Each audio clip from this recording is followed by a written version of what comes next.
welcome to Manera's box. இன்னைக்கு நாம ரொம்ப சுவையான ஒரு டேட்ஸ் ஐஸ்கிரீம் எப்படி பண்ணலாம்னு பார்க்கலாம். நம்ம வீட்டில் உள்ள பொருட்கள் வச்சு ஈஸியாக பண்ணலாம்.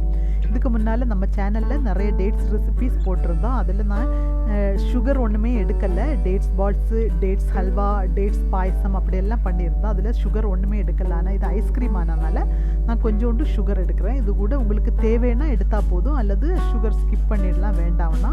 இப்போ இது ரொம்ப ஈஸியாக நமக்கு பண்ணலாம். அதுக்காக நான் இப்போ 1 கப் டேட்ஸ் எடுத்துருக்கிறேன். இது எல்லா டேட்ஸும் எடுக்கலை, இதிலேருந்து 1 கப் தான் எடுக்கிறேன். இதில் ஒரு 10 பதாம் கூட எடுக்கிறேன். நீங்கள் உங்களுக்கு தேவைக்கு ஒரு 6 முதல் 10 வரை எடுக்கலாம் பாதாம். இது நமக்கு இப்போ கொஞ்சம் ஹாட் வாட்டரில், அதாவது ஒரு 5 மினிட்ஸ் நீங்கள் ஹாட் வாட்டரில் போட்டு வச்சுருந்தாச்சுன்னா அது சோக் ஆனப்புறம் அந்த ஸ்கின் உங்களுக்கு நல்ல கை கொண்டு ப்ரெஸ் பண்ணால் அது இலகி வரும். அப்போ அப்படி ஸ்கின் எடுத்த பிறகு அந்த ஸ்கின்லெஸ் பதாமும் அந்த சீடு மாற்றின சீட்லெஸ் 1 கப் டேட்ஸும் நீங்கள் ஒரு கப் மில்கில் சோக் பண்ண வைக்கணும். அது நல்ல சோக் ஆன பிறகு நமக்கு சின்னதாக கொஞ்சம் வார்ம் மில்க் ஊற்றியாச்சுன்னா உங்களுக்கு நல்ல சோக்காய் கிடைக்கும். அப்போ அது சோக்கான பிறகு நமக்கு அதெல்லாம் நல்ல மிக்சியில் போட்டு நல்ல பேஸ்ட்டாக அரைச்சிட்டு வரணும். அப்போ கொஞ்சம் நல்ல ஹீட்டாக இல்லைனாலும் மில்க்கு கொஞ்சம் ஹீட்டாக இருந்தால் உங்களுக்கு ஃபாஸ்ட்டாக அது சோக்காகும். இப்போ நான் ஒரு 1/2 லிட்டரு மில்க் எடுத்துருக்கிறேன்.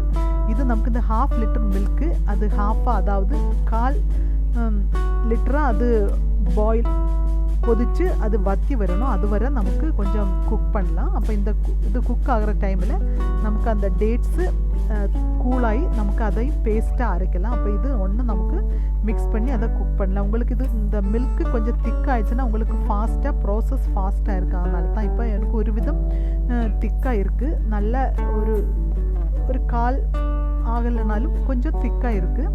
இப்போ இதில் நமக்கு ஃப்ளேம் ஆஃப் பண்ணிவிட்டு இந்த மிக்ஸு ஊற்றணும். இந்த பதாமும் டேட்ஸும் அரைச்சி வச்சுருக்கிற மிக்ஸை நல்ல பேஸ்ட்டாக அரைக்கணும். அரைச்சி வச்ச மிக்ஸை நமக்கு ஃப்ளேம் ஆஃப் பண்ணிவிட்டு தான் அதில் மிக்ஸ் பண்ணணும். கொஞ்சம் கொஞ்சமாக போட்டு மிக்ஸ் பண்ணிவிடுங்க, எல்லாம் சேர்த்து போட வேண்டாம். சம்டைம்ஸ் உங்களுக்கு அது திரிஞ்சு போகும், பால் திரிஞ்சு போகும். அதனால தான் ஃப்ளேம் ஆஃப் பண்ணிவிட்டு மிக்ஸ் பண்ணால் கரெக்டாக இருக்கும். இப்போ நமக்கு எல்லாம் மிக்ஸ் பண்ணலாம். நான் இதில் இப்போ ஃப்ளேம் ஆன் பண்ணியிருக்கிறேன். எல்லாம் மிக்ஸ் பண்ண பிறகு ஃப்ளேம் ஆன் பண்ணியிருக்கிறேன். இப்போ இதில் நான் இப்போ சுகர் போட போகிறேன். சுகர் நான் ஒரு 3 டேபிள் ஸ்பூன் போடுறேன். உங்களுக்கு கொஞ்சம் அதிகமாக வேணும்னா 4 டேபிள் ஸ்பூன் வரை போட்டால் போதும். அதை விட அதிகமாக போட வேண்டாம். இது 3 to 4 டேபிள் ஸ்பூன் கரெக்டாக இருக்கும்.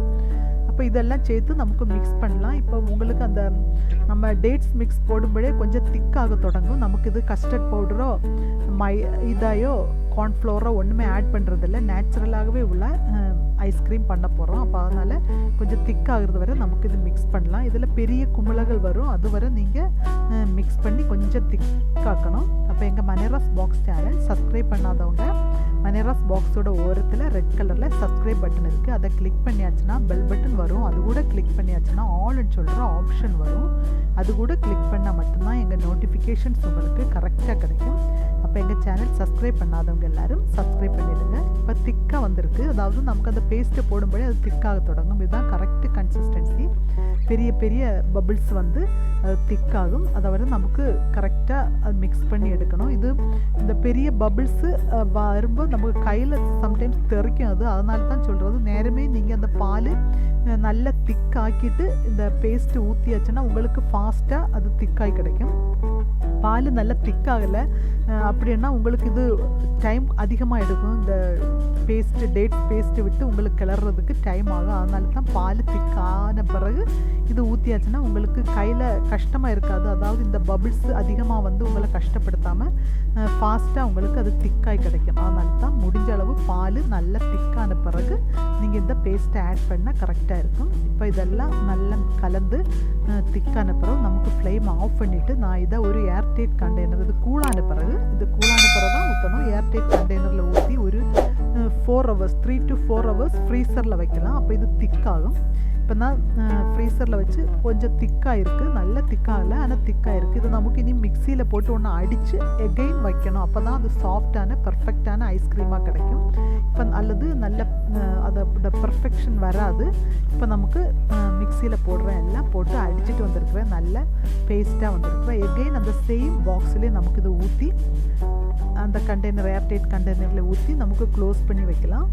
அப்போ க்ளோஸ் பண்ணி வைக்கும்போது அந்த கேப்போடு மேலே நீங்கள் ஏதாவது பட்டர் பேப்பரோ சில்வர் ஃபாயிலோ போட்டு நீங்கள் க்ளோஸ் பண்ணியாச்சுன்னா அது கரெக்டாக இருக்கும். அல்லது சம்டைம்ஸு வாட்டர் அதில் வர்றதுக்கு இப்படி தண்ணி அதில் விழறதுக்கு சான்ஸ் உண்டு. அது விழாமல் இருக்கிறதுக்கு வேண்டி தான் இப்படி நமக்கு ஏதாவது மேலே பேப்பர் போட்டு க்ளோஸ் பண்ணுறோம். இல்லைன்னா பரவாயில்ல, ஆனால் முடிஞ்சால் நீங்கள் போட்டே வச்சுடுங்க, அப்போ தான் கரெக்டாக இருக்குது. இது 1 டே ஃப்ரீசரில் வச்சு எடுத்துருக்கிறேன் நான். இப்போ எஸ்டர்டே ஈவினிங் வச்சது இப்போ டுடே நான் எடுத்துருக்கிறேன். இது இப்போ நல்ல பர்ஃபெக்டாக கரெக்டாக வந்திருக்கு.